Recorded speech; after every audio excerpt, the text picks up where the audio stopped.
ఈరోజు మనం ఇంకో కొత్త విషయాన్ని పిల్లలతో చేయించాలండి. అదేంటో తెలుసా అండి? Hand writing practice. అవునండి, హ్యాండ్ రైటింగ్ ప్రాక్టీస్ చేయించండి.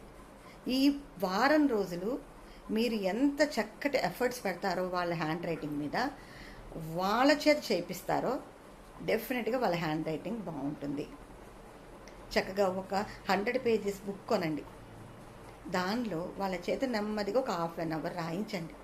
ఏదో ఒక టాపిక్ మీకు వాళ్ళకి నచ్చిన లాంగ్వేజ్, నచ్చిన టాపిక్లో చక్కగా చూసి రాయమనండి. అంతే, ఎక్కువ చేయదు. ఒక్క హాఫ్ అన్ అవర్, మళ్ళీ ఎక్కువ టైం ఇవ్వకండి. ఎందుకంటే ఎక్కువ టైం మనం ఏదైనా చేయిస్తే వాళ్ళ బోర్ ఫీల్ అయ్యి ఆ పని చెయ్యాలన్న ఇంట్రెస్ట్ వాళ్ళకి పోతుంది.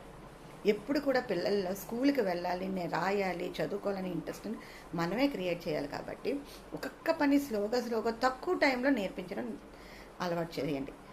దానివల్ల ఏమవుతుందంటే వాళ్ళకి ఆ వర్క్ మీద ఇంట్రెస్ట్ కలిగి నేను చెయ్యాలనేది వాళ్ళకి కలుగుతుంది. సో హ్యాండ్ రైటింగ్ ప్రాక్టీస్ చేయించండి. ఈరోజు టిప్ అదే.